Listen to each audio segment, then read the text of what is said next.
This morning, a couple watches as a fire destroys nearly everything they own. Our KSHB is near College Boulevard and 110th Street, where firefighters are still on the scene. And Sayed, what are you hearing out there?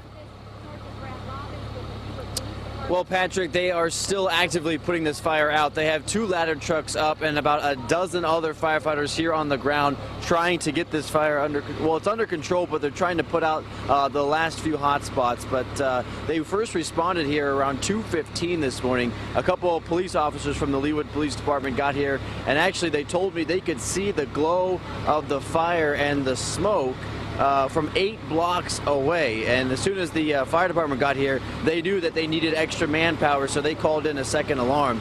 But there were 2 things that have made it a little difficult to get this fire out.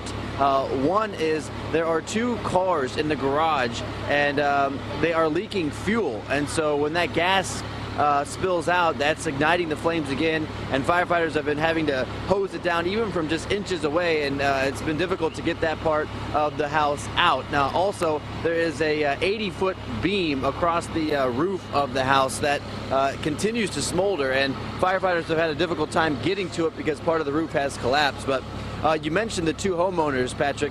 They were able to get out safely, thankfully, all thanks to their working smoke detectors. So firefighters are using this as a reminder and an example of how important it is to check your smoke detectors and make sure they're working, because this is an example of how they can really make all the difference.